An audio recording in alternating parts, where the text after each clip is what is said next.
El periodista y escritor Jesús Lemus Barajas presentó este domingo en las instalaciones del restaurante Los Señoríos en el municipio de Teciutlán, Puebla, su libro titulado El Último Infierno. Yo lo que intento es traer a cuenta al lector de que lo que estoy platicando en el libro Los Malditos y en el libro El Último Infierno, en realidad no se trata tampoco de ninguna prisión. Es una experiencia personal, es una experiencia que estamos viviendo hoy día, donde las cárceles en México que abona tanto en el discurso a través del presidente de la República, el secretario de Gobernación, que abona tanto en el discurso de la defensa de los derechos humanos y que habla tanto de que en México se respetan las garantías individuales. Ahí están las cárceles que se asomen, que alguien se asome, que vaya y vea cómo están los presos. Expresó que en esta segunda parte de la saga habla de algunas de las principales anécdotas que vivió al estar encerrado en el penal de Puente Grande, en Jalisco, acusado de narcotráfico durante la administración del entonces presidente de la República, Felipe Calderón Hinojosa.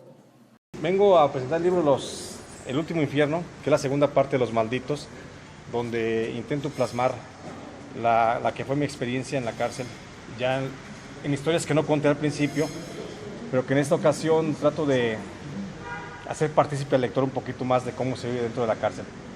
No dejo de insistir en las condiciones de abandono, en las condiciones de exterminio que se viven dentro de las cárceles. Sigo insistiendo en que por muy criminal que sea cualquiera de los que están dentro, así haya cometido lo que haya sido, existe en México un marco jurídico que se debe respetar y el primero que lo violenta es el propio Estado. Yo sigo insistiendo que las cárceles en México son áreas donde todo está en el olvido y donde no hay forma de conocer o de saber qué está pasando dentro, porque simplemente el gobierno federal no nos da acceso. Y no solamente a veces el gobierno federal, los gobiernos municipales que tienen cárceles, por ejemplo, como en Teciutlán, no sabemos qué está pasando dentro de la cárcel de Teciutlán. Y eso es responsabilidad del alcalde. ¿Y el alcalde qué hace? Se voltea para otro lado, se esconde, no responden. Y ellos piensan que esa es la forma de responder a la gente y sabemos que no. Entonces, eso es lo que hago mucho, eso es lo que insisto mucho en mi libro, de las condiciones de las cárceles en México y del trato hacia los presos. Hace un rato escuchábamos con atención que usted mismo fue su propio abogado y logró apelar la sentencia que Sí, sí, yo mismo tuve que ser mi abogado porque el Estado ejecutó a mis 3 abogados y entonces me dejó en la indefensión, porque eso pasa en México. En México es un país de las paradojas donde, por un lado, están casos como el de Mireles, por ejemplo, que se levantó contra el crimen organizado y se levanta contra el Estado corrupto y finalmente se termina siendo acusado de narcotraficante.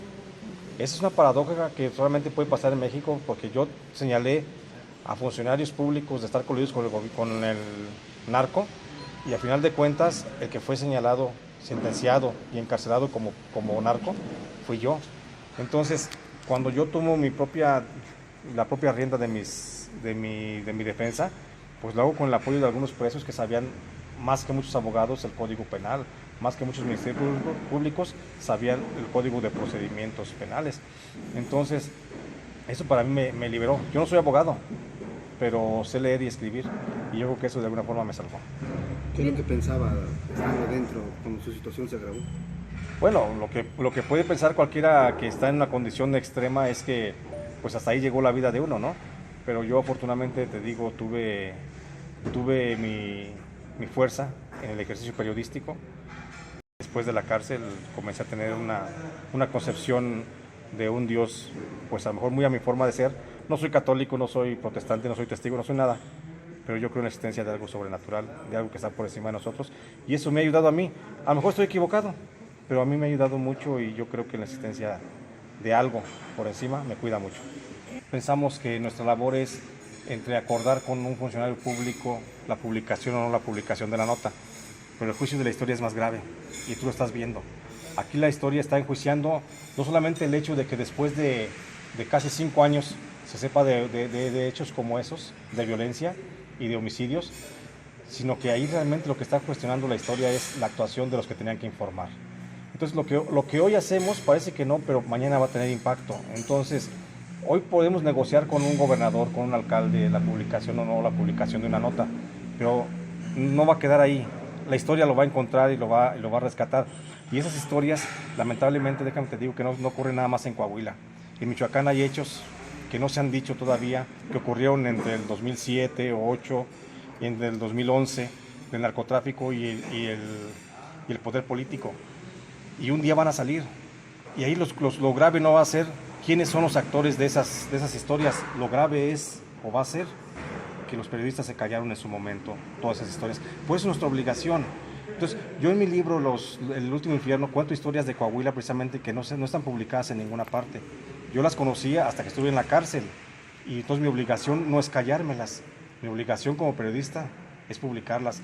Y publicarlas a costa de lo que sea, a costa de la vida misma de uno. Porque cuando uno ingresa al periodismo, ya la vida no nos pertenece a nosotros. La vida le pertenece al periodismo. Y en esa tesitura la debemos de dejar. Estas son las historias que me faltaban contar todavía, de las que no conté en el libro de Los Malditos. No es el final de una historia, porque al final yo creo que historias de la cárcel todos los días me recuerdo, y hay unas que a lo mejor por discriminación informativa las dejé de lado. Pero historias hay muchas, y hay muchas historias de otros narcotraficantes que están vivos y que a lo mejor algún día dejan de estar vivos y dejan de ser una amenaza para mí, y entonces les voy a poder publicar. Pero voy a seguir publicando historias desde la cárcel. O sea, aquí no se cierra el capítulo pues de mi estancia en la cárcel. Yo quisiera que ya fuera el fin, pero no se puede, porque nunca termina uno de ser preso cuando ya fue preso una vez.